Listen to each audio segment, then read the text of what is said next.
بسم الله الرحمن الرحيم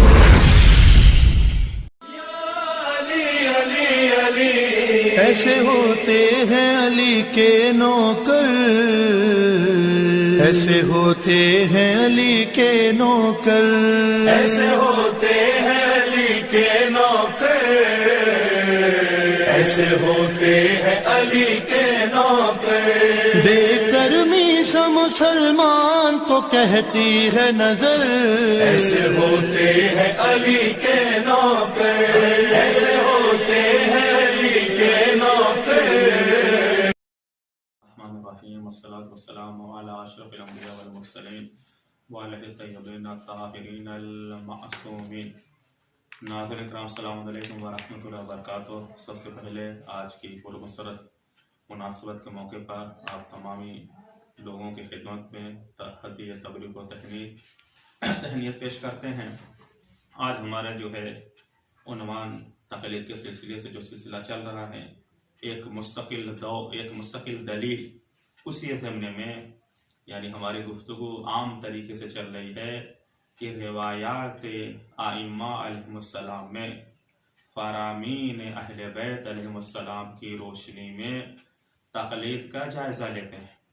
تو آج گفتگو یہ اسی عام عنوان کے تحت ایک دلیل کے طور پر ذکر کر رہے ہیں کہ ائمہ علیہ السلام نے فتویٰ دینے کے لیے، یعنی چاہے فتویٰ دینے والا ہو یا فتویٰ لینے والا ہو، چاہے مفتی ہو یا مستفتی ہو، دونوں کی کوئی حد بندی کی ہے، کوئی قانون، کوئی فارمولہ، کوئی شرط وغیرہ بیان کی ہے یا نہیں، ایک اہم مسئلہ ہے۔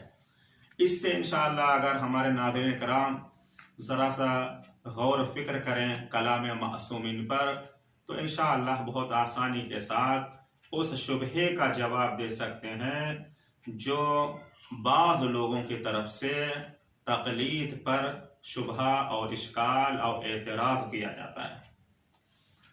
تو سب سے پہلے نمبر پہ جو ہم روایات پیش کرتے ہیں اس میں یہ ہے کہ ائمہ علیہ السلام نے کہا ضروری ہے کہ فتویٰ جو ہے علم و یقین کی بنیاد پر دیا جائے۔ سب سے پہلے شرط جو امام نے لگائی ہے وہ یہ لگائی ہے کہ فتویٰ جو ہے علم کی بنیاد پر ہونا چاہیے۔ اور فہم روایات کے لیے اہم مسئلہ یہ ہے کہ ہم دیکھیں کہ یہ روایت جو ہمارے امام سے آئی ہے یہ کس امام سے آئی ہے؟ اس زمانے میں مدینے یعنی مرکز اسلام میں اس مسئلے پر عام مسلمانوں کے درمیان کیا رائے پائی جاتی ہے۔ یہ بہت اہم مسئلہ ہے، بہت بنیادی نقطہ ہے۔ تو جو امام نے یہ شرط لگائی، یہ شرط کیوں ہے؟ جس طریقے سے مرجع الطائفہ سید بروجردی علی اللہ مقامہ نے یہ کہا ہے کہ فقہ امامی جو ہماری فقہ ہے، ائمہ علیہ السلام سے یہ فقہ ہم تک پہنچی ہے، یہ بمنزلت حاشیہ کے ہے کہ جو عام مسلمانوں میں فقہ پائی جاتی تھی اس پر آپ نے ایک حاشیہ لگایا، ایک تعلیقہ لگایا ہے۔ ٹھیک ہے، تو ہمیں سب دیکھنا یہ ہوگا کہ اس مسئلے میں کہ وہ جو ائمہ مسلمین کے ائمہ جو فتویٰ دیتے تھے، ابی حنیفہ وغیرہ سے جو مستقل طور پہ سلسلہ شروع ہوا، وہ کیا ہمیشہ پابند ہوتے تھے علم اور یقین کی بنیاد پر فتویٰ دیتے تھے یا نہیں؟ ایسا نہیں ہے، وہ قیاس اور استحسانات کی بنیاد پر فتویٰ دیتے تھے۔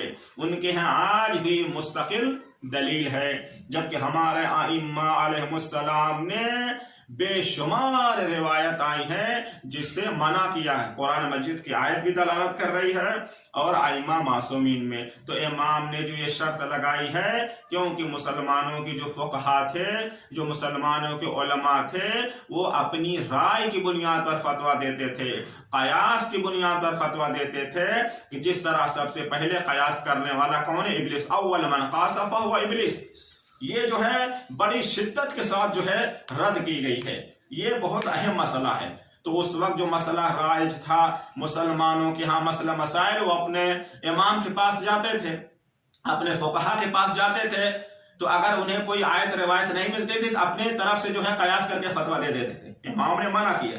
دیکھیے ہمارے جو ہے حقانیت کی دلیل، ہمارے مذہب کی حقانیت کی دلیل آج بھی بڑے ذمہ داری کے ساتھ اپنے نوجوانوں کے خدمت میں یہ پیغام پیش کر رہا ہوں کہ آج بھی کوئی فقیہ امامی یہ نہیں ملے گا جو کہے گا کہ جہاں دلیل ہمیں نہیں ملتے ہم اپنی رائے سے فتویٰ دیتے ہیں. ایسا کرنا حرام، متفقہ طور پر یہ بات ثابت ہے. کوئی بھی ایک فقیہ امامی، کوئی بھی ایک مرجع وقت یہ نہیں کہے گا، بلکہ کہتا ہے کہ جائز نہیں ہے اپنی رائے سے اپنے ذہن کے مطابق فتویٰ دینا جب تک دلیل نہ ہو. اسی وجہ سے ہمارے امام نے شرط کیا لگائی ہے کہ فتویٰ جو ہے علم و یقین کی بنیاد پر ہونا چاہیے، دلیل کی بنیاد پر ہونا چاہیے. بلکہ صاحب وسائل نے پورا ایک باب جو ہے وسائل الشیعہ میں ایک باب جو ہے مستقل طور پر ایک باب قرار دیا ہے. کیا کہا انہوں نے؟ کہتا فی عدم جواز القضاء والافتاء بغیر علم بورود الحکم عن المعصومین علیہم السلام. انہوں نے کہا شرعی فیصلہ یا فتویٰ بغیر علم کے دینا کہ جس موقع پر جہاں روایات ائمہ نہ ہو جائز نہیں ہے. اب جو ہے روایات کا سلسلہ، روایت ہے ابو جعفر علیہ السلام یعنی امام باقر علیہ السلام سے آپ نے ایک عام کل حکم دیا ہے، من افتى الناس بغیر علم ولا هدى من الله لعنته ملائکۃ الرحمت وملائکۃ العذاب وَلَحِقَهُ وِزْرُ مَنْ عَمِلَ بِفُتْيَاهِ. امام نے کہا جس نے بھی بغیر علم و ہدایت کے، جو ہدایت کی طرف سے یعنی بغیر علم و یقین کہ جس کا منبع مصدر کیا خدا کی طرف ہو، اپنی بنیاد پر فتویٰ دیا ہے بغیر علم و یقین کے فتویٰ دیا تو اس پر یعنی رحمت کے فرشتے اور عذاب الہی کے فرشتے لعنت کرتے ہیں. ایک اس کے بعد جس نے بھی اس غلط فتوے پر عمل کیا تو اس کا گناہ کے بوجھ کس کے اوپر ہوگا؟ مفتی کے اوپر ہوگا. ابھی ایک انشاءاللہ کچھ روایات آپ کی خدمت میں پیش کریں گے کہ اگر فتویٰ غلط ہو جائے تو اس کا ضامن کون ہوگا؟ مقلد ضامن نہیں ہے، جس کی تقلید کی جا رہی یعنی فقیہ جو ہے ضامن ہوگا. تو آپ نے دیکھا اس سے کیا پتا چلا کہ ہمارے ائمہ نے منع کیا ہے اور ہمارے علماء اس کے پابند ہیں. بغیر جو ہے دلیل کے اپنی مرضی سے آپ کتابیں بھری پڑی ہوئی ہیں علم اصول میں، جس کی بھی کتاب اٹھا کر دیکھ لیجیے کسی کے یہاں بھی قیاس جائز نہیں ہے. قیاس پر عمل کرنا، اپنی رائے پر عمل کرنا جائز نہیں جب تک دلیل نہ ہو. ٹھیک ہے، یہ جناب پہلی روایت تھی جہاں شرط امام نے لگائی ہے، منع کیا ہے. اس کے بعد امام صادق علیہ السلام سے روایت ہے ایاک وخصلتین ففیہما ہلک من ہلک ایاک ان تفتی الناس برائک او تدین بما لا تعلم. امام نے منع کیا ہے. کیا فرماتے ہیں امام؟ کہتے ہیں دو ایسی عادتیں خصلتیں ہیں جس کی وجہ سے لوگ ہلاک ہو جاتے ہیں. وہ کون سی ہے؟ پہلے انسان اپنی رائے کی بنیاد پر فتویٰ دے، چونکہ یہ قانون الہی ہے. جب قانون الہی ہے تو ہمیں دلیل الہی کی طرف جو ہے رجوع کرنا ہوگا. اپنی بنیاد پر، اپنے ذہن کی بنیاد پر فتویٰ نہیں دیا جا سکتا. اور اس کے بعد دوسرا جملہ یہ ہے کہ وہ بھی ہلاک ہو جاتا ہے جو کسی دین، کسی مذہب پر عمل کرے بغیر علم کے. تو پتہ چلا دونوں طرف سے ہے. جو فتویٰ لے رہا ہے اسے بھی ہونا چاہیے کہ کہاں جا رہا ہے، کہاں فتویٰ لینا ہمارے لیے جائز ہے. ہر بندے سے یہی وجہ ہے کہ ہمارے یہاں برادران اسلام کی طرح ہر گلی کوچے میں مفتی نہیں ملتے. خاص جو ہے یہ منصب ہے، خاص پڑھائی کے ساتھ علم و تقوی کی بنیاد پر یہ سلسلہ جو ہے رواں دوا ہے. تو یہاں پر یہ روایات آپ کے خدمت میں پیش کر دیا. اس کا جو ہے مطلب یہ تھا، اس روایت سے استفادہ یہ ہوتا ہے کہ بغیر علم و یقین کے نہ مفتی فتویٰ دے سکتا ہے، جائز ہے اس کے لیے، یہ ہمارے مذہب کا قانون ہے، نہ وہ شخص جو فتویٰ لینے والے سے بھی دلیل ہونی چاہیے. ہم کس سے پوچھ رہے ہیں، کس سے فتویٰ جو ہے لے رہے ہیں، کس کی تقلید کر رہے ہیں. ایک دوسرا مسئلہ یہ ہے، جو دوسری روایات ہیں، ان روایات سے استفادہ یہ ہوتا ہے کہ قیاس کی بنیاد پر فتویٰ دینا جائز ہی نہیں ہے. ہمارے ہاں قیاس اور اپنی رائے کے مطابق فتویٰ دے بہت زیادہ روایات ہیں. کچھ آپ کی خدمت میں اصول کافی سے روایت پیش کرتے ہیں. فروع کافی میں آغا کلینی نے روایت کی عن ابان بن تغلب عن ابی عبداللہ علیہ السلام قال ان السنت لا تقاس، کہ سنت کو قیاس نہیں کیا جا سکتا. کوئی روایت آئی، اس سے ہم جو شبیہ میں جو حکم ہے، جو چیز ہے، اس کے مشابہت میں وہی حکم نہیں لگا سکتے، قیاس نہیں کر سکتے.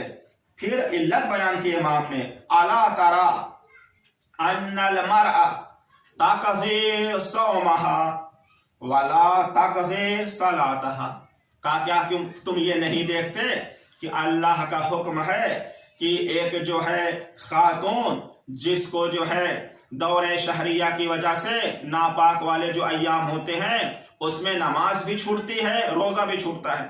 اگر ماہ مبارک میں یہ چیز آ گئی، خاتون اس میں مبتلا ہو گئی، تو قضا کس کے لیے ہے؟ روزے کے لیے ہے، نماز کے لیے قضا نہیں ہے.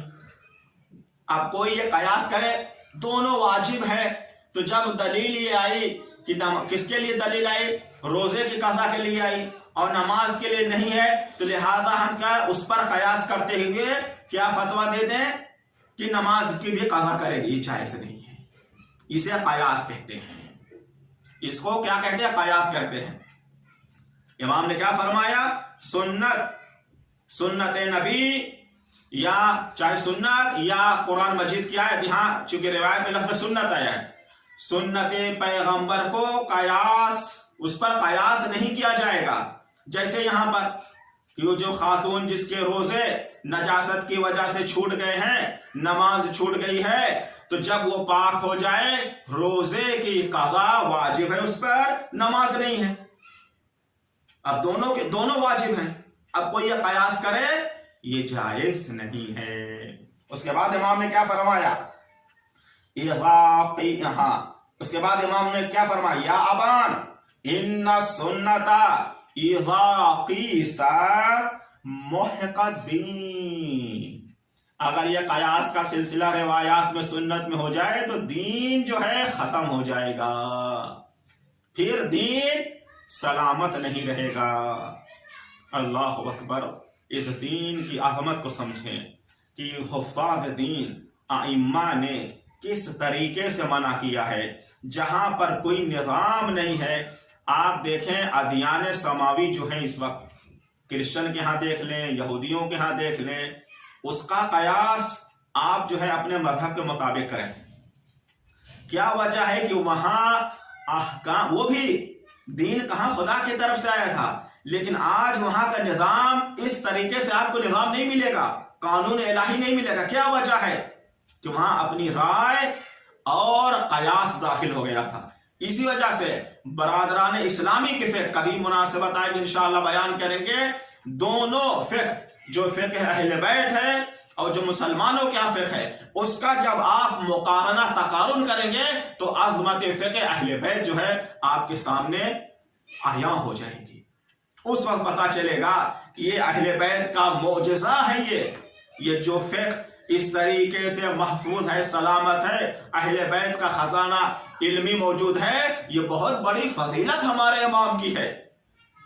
اس کو جو ہے ہم جب دوسرے علوم کے ساتھ ملا کے مقابلہ کریں تب آپ کو اندازہ ہوگا کہ جس طریقے سے امام کے تمام فضائل کا کوئی جواب نہیں ہے، اسی طرح ایک امام کی یہ بھی فضیلت ہے، علمی فضیلت، فقہی فضیلت، جس کے اصل کوئی نظیر نہیں پیش کر سکتا کوئی بھی دین سماوی. تو یہاں پر امام نے بتا دیا کہ اگر قیاس کیا جائے گا تو ہم سے پتا چلا اب جو ہمارے یعنی نوجوان ہیں اندازہ کریں یہ تمام روایتیں جو فتویٰ دے رہا اس کے سامنے ہیں، یہ تمام جو ہے کتابوں میں موجود ہے. ایک فتویٰ دینے والا مرجع وقت جو ہے جب تک اسے یہ اطمینان نہیں ہو جاتا کہ یہ حکم جو ہم فتویٰ کی صورت میں بیان کر رہے ہیں، جب تک وہ جس کی جو دلیل ہوتی ہے حجت نہیں ہوتی اس کے اور خدا کے درمیان، تب تک وہ فتویٰ قلم فتویٰ کو جنبش تک نہیں دیتا. بڑی ذمہ داری کا مسئلہ ہے. ائمہ علیہ السلام نے اسی وجہ سے بھروسہ کیا ہے ایسے فقہا پر. جناب اسی سلسلے کے دوسرے روایت، وہاں بھی امام نے مناقب روایت جو ہے جناب کلینی نے اپنی کتاب کافی میں سامع بن مہران کے سلسلے سے روایت امام موسیٰ کاظم علیہ السلام سے روایت کرتے ہیں. اس میں امام نے صاف صاف فرمایا، جب آپ کے اصحاب نے پوچھا کہ جہاں ہمارے پاس کوئی روایت و آیت نہیں ہم کیا کریں، قیاس کر لیں، چونکہ یہ ماحول چل رہا تھا تو اس وجہ سے سوال کیا گیا.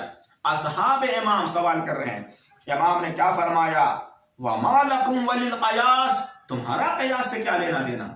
اللہ اکبر، تمہیں قیاس سے جو ہے کیا سروکا، تمہارا قیاس سے کیا. اِنَّمَا هَلَكَ مَنْ هَلَكَ مِنْ قَبْلِكُمْ بِالْقَيَاسِ، اور تم سے پہلے جو لوگ ہلاک ہونے والے قیاس کی بنیاد پر ہلاک ہو گئے.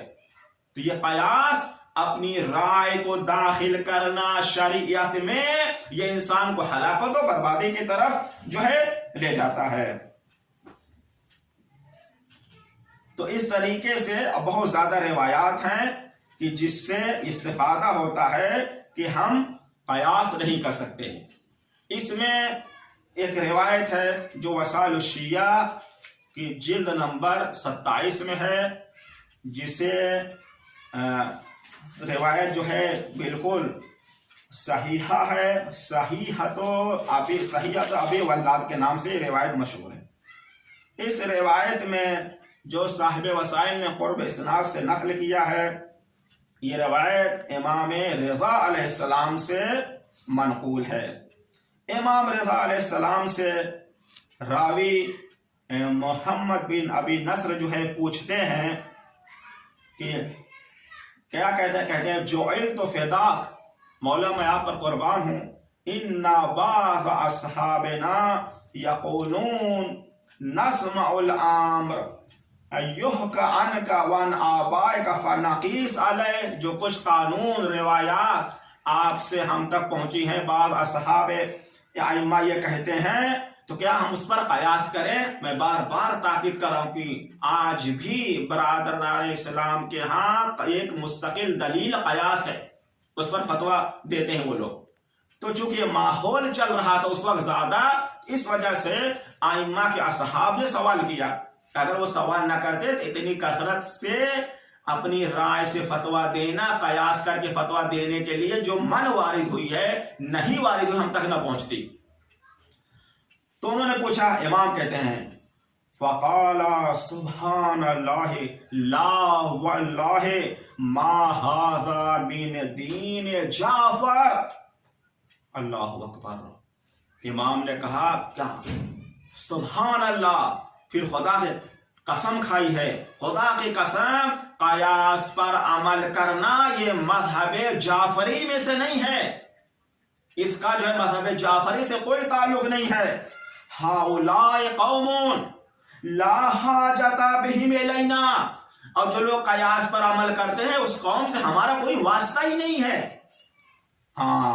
قد خرجوا من طاعتنا، جو ہمارے محبت کا دعویٰ کرے، قیاس پر عمل کرے، وہ ہمارے اطاعت سے خارج ہو گیا ہے. وَصَارُوا فِي مَوْضِعِنَا، اور اس نے اپنے آپ کو ہمارے مقام و منزلت پر جا کر کھڑا کر دیا ہے. یہ جو منزلت خدا نے ہمیں دی ہے وہ اپنے لیے سمجھتا ہے. اس کے بعد فرمایا امام نے فَأَيْنَ التَّقْلِيدُ الَّذِي كَانُوا يُقَلِّدُونَ جَعْفَرًا وَأَبَا جَعْفَرٍ عَلَيْهِمُ السَّلَامُ. یہاں پہ انشاءاللہ بحث آئے گی. تقلید، امام لفظ تقلید، کلمہ تقلید، امام رضا علیہ السلام کے کلام میں بند ہے۔ امام کیا فرماتے ہیں؟ کہتے ہیں یہ اصحاب ہیں جو کہتے ہیں ہم چھٹے امام کے اور پانچویں امام کے اصحاب میں سے ہیں، کہاں ان کا دعویٰ کہاں چلا گیا؟ جو کہتے ہیں ہم پیروی، تقلید کمانا پیروی، ہم پیروی کرتے ہیں کس کی؟ پانچویں امام کی، چھٹے امام کی۔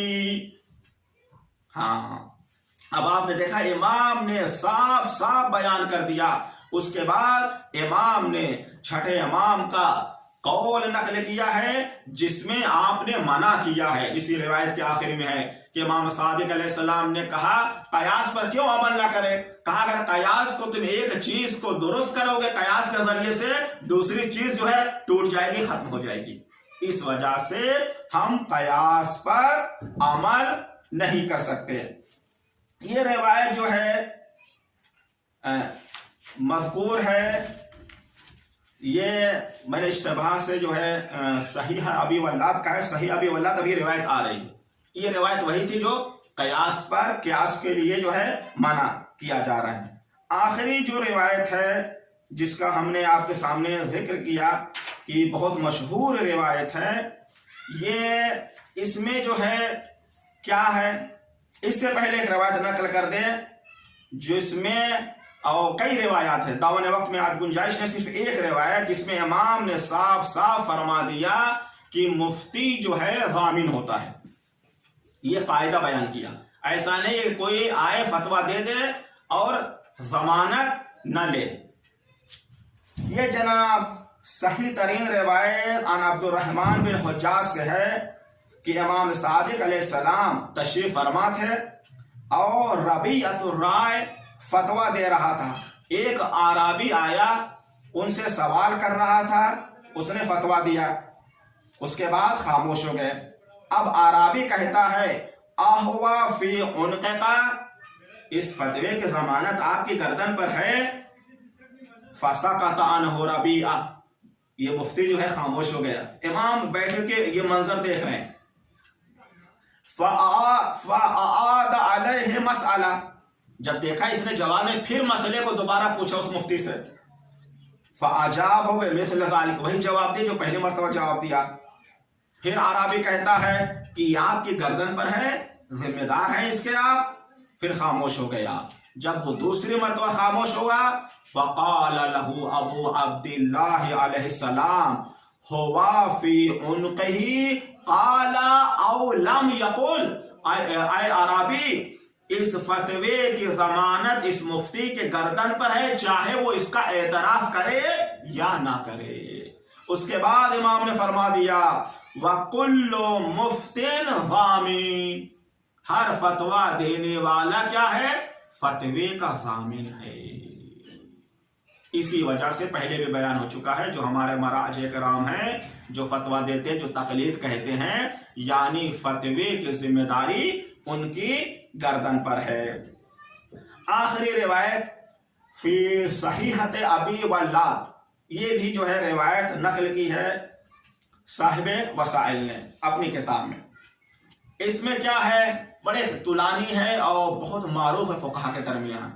اس میں ہے ایک شخص جو ہے اس وقت ہے سواری جو ہے کرائے پر دی جاتی تھی، گدھے کو کرائے پر لیا ایک خاص مقام پر جانے کے لیے، تو جس کے لیے گیا تھا وہ کام نہیں ہوا، تو وہاں سے وہ کہاں آ گیا؟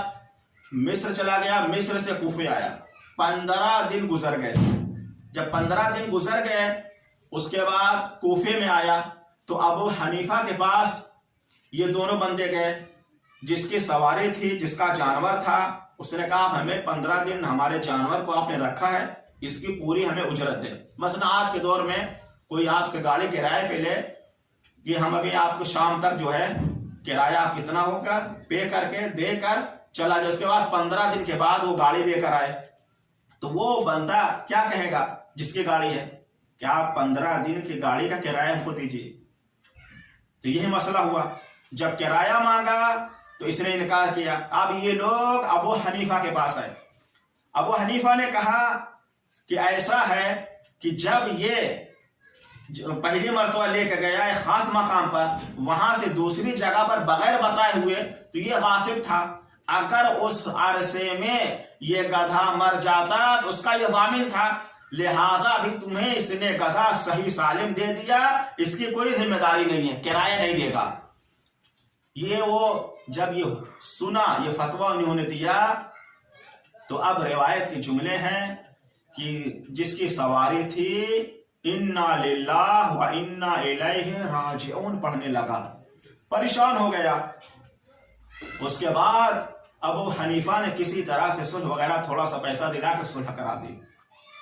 یہ پورا واقعہ ایک شخص دیکھ رہا تھا۔ حج کے موسم میں آیا، امام جعفر صادق علیہ السلام سے ملاقات ہوئی، پورا ماجرا بیان کیا۔ اب امام کے جملے، میں پوری روایت نہیں پڑھ رہا ہوں، اصل جو ہے امام نے کیا فرمایا۔ امام فرماتے ہیں فی مثل ھذا القضاء وشبہہ تحبس السماء معاها وتمنع الارض برکتها، کہتے اس طرح کے فیصلے کی وجہ سے آسمان بارش کو روک لیتا ہے، آسمان سے بارش نہیں ہوتی، زمین کی برکتیں ختم ہو جاتی ہیں۔ اللہ اکبر۔ اس وجہ سے یہ فتویٰ کیا ہے؟ عدل کی بنیاد پر ہے۔ پھر اس راوی نے کہا کہ مولا پھر آپ کیا کہتے ہیں؟ امام نے کہا کہ اسے 15 دن کی اجرت دینی پڑے گی، کیونکہ وہ غصب کیا اور ضامن بھی تھا، اگر اس عرصے میں مر جاتا وہ سواری بھی ہوتی۔ تو کہا وہاں تو صلح کرا دی تھی، ابو حنیفہ نے کہا صلح کرائی تھی پہلے فتویٰ دینے پر، یہ ہمارا فتویٰ دے جا کر نقل کرو، اگر وہ اس کے بعد راضی ہو جائے تب جا کے صلح ہوگی۔ یہ قانون امام نے بیان کیا کہ عدل کے خلاف بھی فتویٰ نہیں دیا جا سکتا۔ اس کے بعد کچھ ہمارے نوجوان جب کسی مسئلے پر فقیہ فتویٰ نہیں دیتے، کچھ حساس مسئلے ہوتے ہیں جہاں اختلاف وغیرہ ہوتا ہے، کہتے ہیں کیوں خاموش ہیں؟ ان کے جواب کے لیے خاص روایت ہے۔ امام راوی کون ہے؟ سماع، چھٹے امام سے سوال ہو رہا ہے۔ قال سألت عن رجل اختلف علیہ رجلان من اہل دینہ فی امر کلاہما یروی ہے، کہتے ہیں ایک ایسا شخص ہے، اس کے مسئلے میں 2 بندے جو ہے اختلاف کر گئے، ٹھیک ہے، انہوں نے کہا یہ روایت امام سے اس کے مطابق یہ فتویٰ ہے، دوسرے نے جو ہے اس کے برعکس کہا، ٹھیک ہے۔ اب ایسی صورت میں کیا کرے؟ تو یہاں امام نے بیان کیا کہ ایسی صورت میں اسے اختیار ہے، جب یہ مسئلہ ہو جائے، کوئی ایک مسئلہ پوچھنے کے لیے بندہ کہیں گیا تو وہاں پر 2 فقیہ نے الگ الگ مسئلہ بیان کیا، تو یہاں جو ہے امام نے قاعدے تخیر بتایا، وہ کیا کرے گا؟